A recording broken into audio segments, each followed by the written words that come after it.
অন্তপৰিল 15 দিনৰ সময়সীমা আৰু কাইলৈৰ পৰা বিশ্বনাথত চলিব জিলা প্ৰশাসনৰ উচ্ছেদ অভিযান আৰু তাৰ পূৰ্বে বিশ্বনাথত এতিয়া বিভিন্ন প্ৰান্ত যিবোৰ অঞ্চলত কোৱা হৈছিল বিশ্বনাথ জিলা প্ৰশাসনৰ ফালৰ পৰা যে তাত প্ৰায় 40,000 বিঘা চৰকাৰী ভূমি কেৱল বিশ্বনাথতে 40,000 বিঘা চৰকাৰী ভূমিত একাংশ বেদখলকাৰী বহি আছে আৰু তেওঁলোকে সেই চৰকাৰী ভূমিসমূহত ঘৰ বনাইছিল এয়া হৈছে দৃশ্য বিশ্বনাথৰ দৃশ্য এইসমূহ ঘৰ তেওঁলোকে ইতিমধ্যেই আধা আধি ঘৰ ভাঙিছে যোনে যেনেকৈ পাৰে নিজৰ ঘৰৰ টিং বা অন্য সামগ্ৰীসমূহ লৈ গৈছে এতিয়া কিছু ভগা অংশ আছে আৰু এইসকল হৈছে বেদখলকাৰী এতিয়াৰ প্ৰায় 10% লোক তাত আছে আৰু সেই অঞ্চলটো হৈছে বিশ্বনাথৰ যেটো ননকে জাপৰিগুৰি বুলি কোৱা হয় যত 170 বিঘা ভূমিত থকা 309টা পৰিয়াললৈ প্ৰশাসনে উচ্ছেদ অভিযানৰ কাৰণে জাননী প্ৰেৰণ কৰিছিল আৰু তেওঁলোকক বিশ্বনাথ জিলা প্ৰশাসনে 15 দিনৰ সময়সীমা দিছিল যে 15 দিনৰ ভিতৰত আপোনালোকে এই স্থানেৰে যাব লাগিব কাৰণ এইবোৰ হৈছে চৰকাৰী ভূমি কিন্তু দীৰ্ঘদিন ধৰি প্ৰায় 25-30 বছৰ এই অঞ্চলসমূহ বেদখলকাৰী কবলত আছিল আৰু কেবাখনো গাঁও প্ৰায় 500ৰো অধিক পৰিয়াল তাত বাস কৰিছিল এতিয়া এই দৃশ্যসমূহ মাত্ৰ 7-8 দিনৰ ভিতৰতে জুনে যেনেকৈ পাৰে নিজৰ ঘৰসমূহৰ পৰা সামগ্ৰীসমূহ তেওঁলোকে খুলি লৈ গৈছে এয়া হৈছে বৰ্তমান বিশ্বনাথৰ পৰিস্থিতি আৰু এতিয়াও তৎপৰ হৈছে কেবাখনো বুলডোজাৰ তাত সাজু কৰি ৰখা হৈছে কাইলৈ পুৱা 9 বজাৰ পৰা তাত উচ্ছেদ অভিযান চলিব আৰু যি চৰকাৰী তথ্য আছে কাইলৰ দিনটোত যেটো ননকে জাপৰিগুৰি বুলি যোনটো অঞ্চল আছে তাত 170 বিঘা ভূমি বেদখল মুক্ত কৰা হ'ব তাৰে দৃশ্যাংশ দেখুৱাইছো এতিয়াও এই লোকসকলে তাত তেওঁলোকৰ নিজৰ ঘৰসমূহ ভাঙি তেওঁলোক আঁতৰি গৈছে কিন্তু তেওঁলোকৰ এটা মন্তব্য যে তেওঁলোক কলৈ যাব চৰকাৰে তেওঁলোকক কিছুমান ব্যৱস্থা কৰি দিব লাগে তেনেকুৱা ধৰণৰ তেওঁলোকৰ ফালৰ পৰা মন্তব্য আহিছে কিন্তু বিশ্বনাথ জিলা প্ৰশাসনে যিখন তালিকা প্ৰস্তুত কৰিছে তাত তেওঁলোকে এটা কথা স্পষ্টকৈ কৈছে যে তথ্য জনাৰ যি অধিকাৰ আইনৰ অধীনত লাভ কৰা তথ্য অনুসৰি বিশ্বনাথ ৰাজচক্ৰৰ এটা জৰীপ চলাইছিল সেই জৰীপত এটা কথা পোহৰলৈ আহে যে সমগ্ৰ বিশ্বনাথ জিলাখনত প্ৰায় 40,000 বিঘা চৰকাৰী ভূমি এতিয়া বেদখলকাৰীৰ কবলত আছে আৰু এনেকুৱা নহয় যে বেদখলকাৰীয়ে এটা এটুকুৰ মাটিত এটা সৰু ঘৰ বা জুপুৰি সাজিছে তেওঁলোকে অট্টালিকা সাজিছে ইয়াৰ মূৰ পিছফালে দেখা প্ৰায়বোৰ ঘৰ এইবোৰ আৰচিচি ঘৰ তেওঁলোকে নিৰ্মাণ কৰিছিল আৰু এই ঘৰসমূহত তেওঁলোকে এই অঞ্চলসমূহত এইবোৰ ঘৰ দেখিছে এইবোৰ পকা ঘৰ তেওঁলোকে নিৰ্মাণ কৰিছিল 20-30 বছৰ তেওঁলোকৰ এইবোৰ মাটি তেওঁলোকৰ দখলত আছিল সকলো চৰকাৰী মাটি সকলো গ্ৰেজিং ৰিজাৰ্ভ আৰু এই সকল লোক তাত দীৰ্ঘদিন ধৰি আছিল এই সকলক বেদখলকাৰী বুলি ক'লে একাংশই প্ৰশ্ন উত্থাপন কৰে কিন্তু এওঁলোকে এই মাটিসমূহ বেদখল কৰি ৰাখিছিল আৰু যি অভিযোগ উত্থাপন হৈছে যে বিশ্বনাথ জিলালৈ হঠাৎ এই লোকসকল আহিল ক'ৰ পৰা তাক লৈও বিভিন্ন দল সংগঠনে মন্তব্য কৰিছিল বিশেষকৈ বিশ্বনাথৰ যিসকল দল সংগঠন আছে তেওঁলোকে এটা মন্তব্য কৰিছিল 20-25 বছৰ আগৰ পৰা নামনি অসমৰ বা বিশেষকৈ নামনি অসম আৰু মধ্য অসমৰ পৰা লাহে লাহে এই সকল লোক আহিছিল আৰু তেওঁলোকে চৰকাৰী খালি থকা ভূমিসমূহ এফালৰ পৰা দখল কৰিবলৈ ধৰিলে আৰু চকুৰ প্ৰচাৰতে তাত 10-20খনকৈ গাঁও গঢ়ি উঠিল আৰু তাৰ পাছৰ পৰিৱেশ দেখুৱাইছো তেওঁলোকে অট্টালিকা নিৰ্মাণ কৰিলে আৰু এই লোকসকলৰ জুনে যেনেকৈ পাৰে তেওঁলোকে এজন লোকে নিজেই নিজৰ ঘৰ ভাঙিছে আৰু ইটাসমূহ তেওঁলোকে লৈ গৈছে কোনোবাই টিং লৈ গৈছে কিন্তু তেওঁলোকে এটা কথা স্পষ্টকৈ ঘোষণা কৰিছে বা তেওঁলোকে নিজেই হৈকাৰি দিছে যে হয় তেওঁলোক চৰকাৰী ভূমিত বহি আছিল বনাঞ্চলৰ ভূমিত বহি আছিল এইদৰে তিনপাত সৰু সৰু যেটো উৰিয়াম ঘাটৰ দৃশ্য যেনেকুৱা ধৰণৰ আছিল উৰিয়াম ঘাট যেটো পৰিৱেশৰ সৃষ্টি হৈছিল তেওঁলোকে অন্য স্থানলৈ ঢাপলি মেলিছে তেওঁলোকে ট্ৰেক্টৰত বস্তু লৈ গৈছে তেওঁলোকে ট্ৰাকত বস্তু নিছে আৰু জুনে যেনেকৈ পাৰে তাৰ পৰা তেওঁলোক আঁতৰি যাবলৈ চেষ্টা কৰিছে কাৰণ 15 দিনৰ সময়সীমা ইতিমধ্যে অতিবাহিত কৰিছে আৰু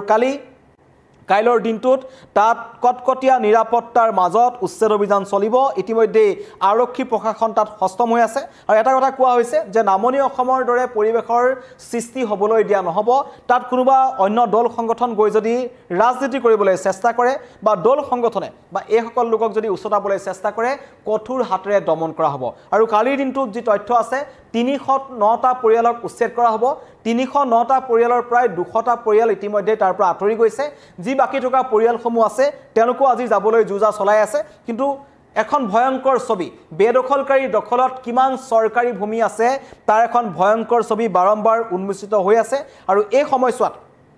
15 দিনৰ যি সময়সীমা দিয়া হৈছিল তাত তেওঁলোকে এটা কথাই কৈছে চৰকাৰে এতিয়া তেওঁলোকক নতুনকৈ মাটি দিব লাগে কাৰণ তেওঁলোকৰ হাতত মাটি নাই আনফালে চৰকাৰৰ ফালৰ পৰা এটা স্পষ্ট অভিযোগ যে এই সকল বেদখলকাৰী আৰু তেওঁলোকে ফিনিশ আসাম জেহাদ চলাই আছে ফিনিশ আসাম জেহাদৰ অন্তৰালত তেওঁলোকে এইবোৰ কাম কৰি আছে তেওঁলোক যথেষ্ট ধনী তেওঁলোকৰ ওচৰত যথেষ্ট টকা আছে আৰু তেওঁলোকে যিবোৰ ঘৰ সাজিছে যিবোৰ লাখ লাখ টকাৰ ঘৰ সাজিছে তেওঁলোকে ম্যাদী পটাৰ বাটি কিনিব পাৰিলেহেঁতেন এনেকুৱা ধৰণৰ মন্তব্য আহিছে কিন্তু তাৰ পাছতো প্ৰশাসন এবাৰ খস্তম হৈছে কাইলে পুৱাৰ 9 বজাৰ লগে লগে বিশ্বনাথ প্ৰশাসনে সেই অঞ্চলসমূহত উচ্ছেদ অভিযান চলাব আৰু লগতে সমগ্ৰ জিলাখনত থকা সমগ্ৰ বিশ্বনাথ জিলাখনত থকা 40,000 বিঘা চৰকাৰী ভূমিও বেদখল মুক্ত কৰা হ'ব অতি শীঘ্ৰে সেই কথা বিশ্বনাথ জিলা প্ৰশাসনৰ ফালৰ পৰা ঘোষণা কৰা হৈছে মন্তব্য এটা আহিছে আমাৰ ওচৰত আমি আপোনালোকক শুনাব বিচাৰিছো আমি ধৰক জনোৱা মতে ধৰক আমি ঘৰ দুৱাৰ চৰকাৰে যিবিলাক আমাক জাননী দিছিলে দিয়া মতে আমি ঘৰ দুৱাৰবিলাক ভাঙি মিলি ক'ৰবাত লৈ পেলাই থৈ দিছোঁ এতিয়াতো ইয়াত আমাৰ থাকিবলৈও অসুবিধা হৈ আছে গতিকে আমি চৰকাৰৰ ওচৰত এটা এইটোৱেই আহ্বান জনাইছোঁ যে আমাৰ মানুহবিলাকক যিহেতু মানুহবিলাকক থাকিবলৈ কিবা সা সুবিধা দিব লাগিব ক'ৰবাত মাটি বাৰী দিব লাগিব এতিয়া আমি উপায়হীন হৈ পেলাই আমি এতিয়া ক'ত যাম আমাৰ যাবলগীয়া একো উপায় নাই এইখিনি আমাৰ চৰকাৰৰ ওচৰত আবেদন জনাইছোঁ আমি তিৰপাল চিৰপাল লৈ ইয়াতে ৰাতিকে থাকি আছোঁ কিন্তু থকাৰো আমাৰ দুখীয়া মানুহৰ ভিতৰত তিৰপালবিলাকো নাই আমাৰ এনেকুৱা অৱস্থা হৈ আছে ইমান দিনটো বৰষুণৰ ভিতৰত তিতি তিতি থাকিবলগীয়া হ'ল এতিয়া আমি ধৰক জনোৱা মতে ধৰক আমি ঘৰ দুৱাৰ চৰকাৰে যিবিলাক আমাক জাননী দিছিলে দিয়া মতে আমি ঘৰ দুৱাৰবিলাক ভাঙি মিলি ক'ৰবাত লৈ পেলাই থৈ দিছোঁ এতিয়াতো ইয়াত আমাৰ থাকিবলৈও অসুবিধা হৈ আছে গতিকে আমি চৰকাৰৰ ওচৰত এটা এইটোৱেই আহ্বান জনাইছোঁ যে আমাৰ মানুহবিলাকক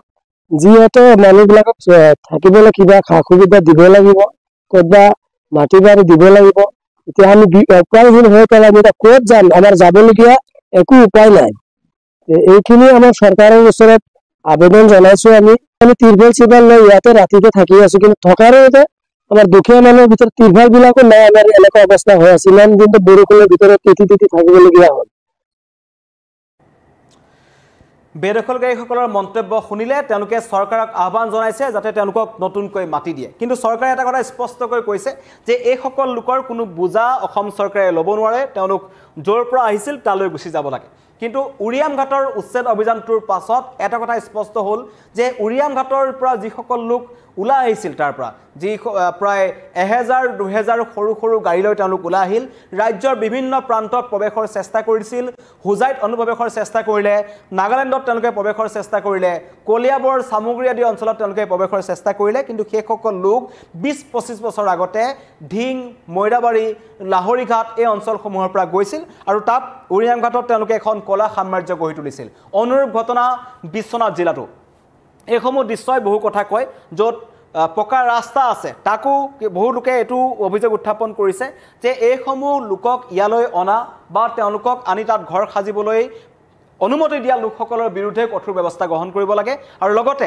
বন বিভাগ বা চৰকাৰী যিবোৰ সংশ্লিষ্ট বিভাগ আছে যি চৰকাৰী বিভাগৰ মাটিত তেওঁলোক বহি আছিল তেওঁলোকে অতদিনে কি কাৰণত কোনো ধৰণৰ জৰীপ নচলালে বা তেওঁলোকক উচ্ছেদ চলাবলৈ জাননী কি কাৰণত তেওঁলোকক প্ৰদান কৰা নহ'ল তাৰ ওপৰতো অভিযোগ উত্থাপন কৰিছে কিন্তু এটা কথা সকলোৱে ধন্যবাদ জ্ঞাপন কৰিছে দল সংগঠনসমূহে যে বিশ্বনাথ জামুগুৰি এই অঞ্চলসমূহত দীৰ্ঘদিনৰ পৰা উচ্ছেদ অভিযান চলাবলৈ বিভিন্ন দল সংগঠনে কৈ আছিল আৰু এই অঞ্চলসমূহত অতি ৰহস্যজনকভাৱে বিভিন্ন অপৰাধজনিত ঘটনা বৃদ্ধি পাবলৈ ধৰিছিল এই লোকসকল কলৈ যাব তাৰ কোনো সঠিক তথ্য এতিয়াও নাই কিন্তু এটা কথা মন কৰিব পাৰি যে এই দৃশ্য যোনটো দেখুৱাইছো